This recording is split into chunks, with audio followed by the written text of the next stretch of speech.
what are some of your personal, I mean, if you can share them, what are some of your personal laws of self, if that makes sense? Well, the number one rule is to be what you are at the moment. To be honest about what you are at the moment and to be it. So that, how should I put this? If you claim adherence to a spiritual system, all right, I'm going to tell you the number one thing is when you read the holy books, and this is my personal belief. I'm not imposing this on anybody else. Right. Well, it's your interview, my brother. It's your interview. I don't read the Bible and the Quran, and I don't read the holy books from the perspective as a person, as one who is subject to them. I read them from the perspective as the beings, because I descend from the beings who wrote it. We've been writing holy text and encoding the science of manipulating this reality, and we've been doing that for millions of years. Which is why, like, if you go back, you can go back, as far as you want to, you will always find a Messiah story in some shape, form, or fashion, because it's true. These are true stories, but they're true stories because of the collective will of the ancestors. They send messiahs for us. So I just think that's the number one rule. I think, especially like black people in particular, and black men, they need to start conducting themselves as the ones who constructed this system. Because if you go back far enough, this entire system that they're using against us is one that we created. We created it. So, I just think the minute that we do that, the thought process changes and the energy changes in the street, and you will start to see a sea shift. I mean, we're seeing it now. At this point in your musical career, do you have a favorite moment yet?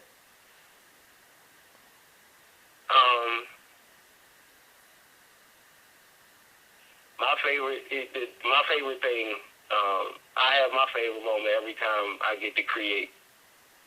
Like, my favorite moments are, it's the actual art, like the last video, all my videos. I create art because it's my goal to arrange my life so that I'm creating, I spend my life creating beautiful things with people that I care about, with people I love. Like, I don't ascribe to the Western mentality or the European approach to business, which is, this is business, it's not personal. Like, I don't ascribe to that. Like, if you go to Japan, you go to Asia, business is war to them people, and it's family oriented. It's completely personal. So I just think my favorite moments are the time that I get to spend creating with the people. Like, I really do care about the people I make art with. So, I get, like, my favorite one was, my birthday is March 8th, and that's when I shot the latest video, High Places. And I love it so much that I don't even want to share it. Like, I haven't even allowed them to promote it like they have the other videos, because I'm very selective with who I want to share it with. Just because it means it, like, it really does mean a lot to me. Like, I make art that I care about with people that I care about. So that was a beautiful day. That was probably the best day I've had, making music so far, because I created the video. I spent the whole day with people I cared about, and, we filmed it. We got to make art together. Like, I had people holding cameras that were not camera people. You know what I'm saying? Like, that had nothing to do with music business or none of that. And then I saw my family that day, and, it was, like, that's what the important thing is for me.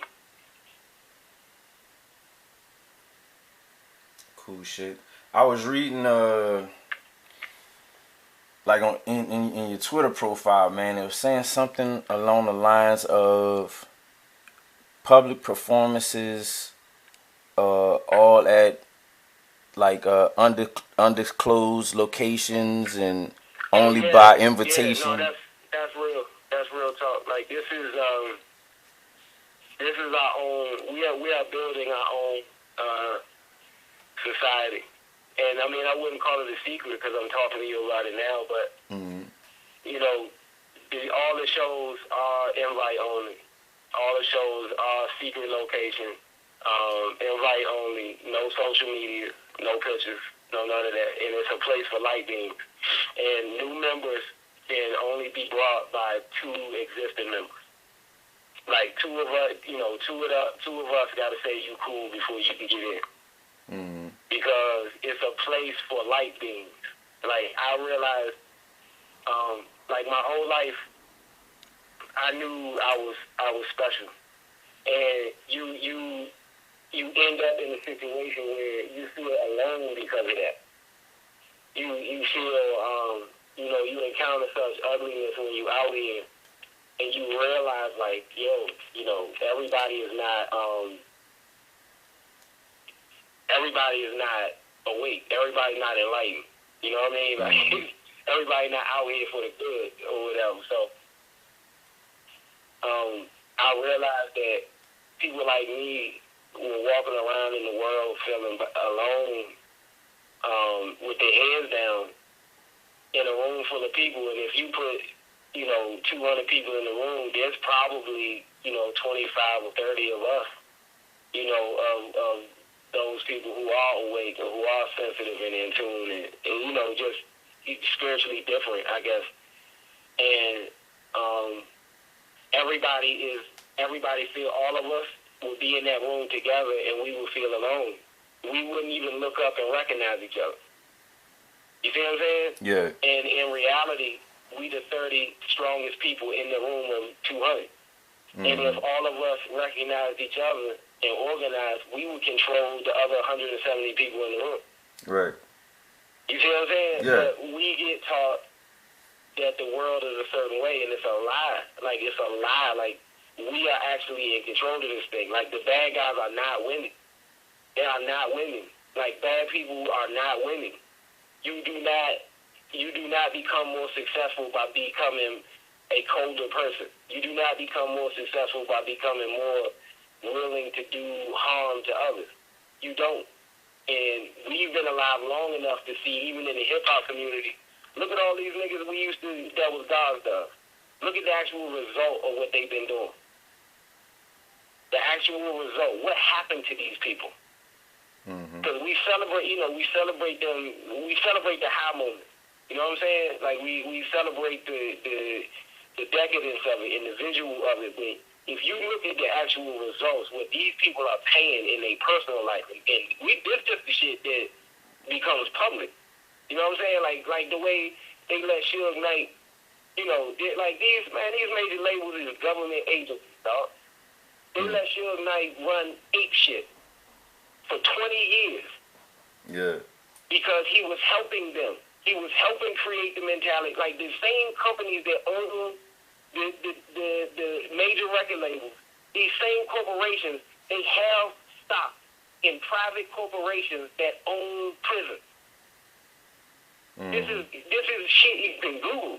They are creating their own income through us.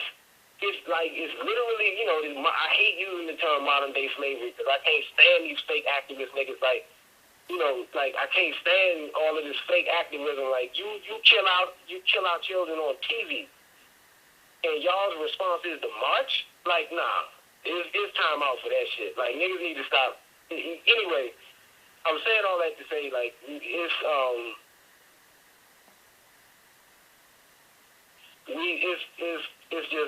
time for something else. It's a whole sea shift. And so I decided to create a place for people like me.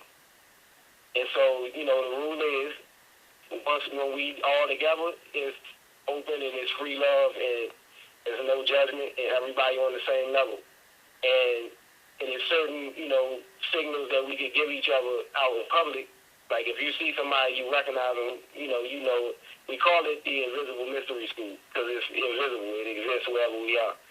So, like they not even allowed to acknowledge me in public. Like I'm not Jesusgang Ali when, you know what I'm saying? Like if you know who I am, then you know who I am. If you don't, you have no idea. All right. So, yeah, that's a true thing. That's a real true thing.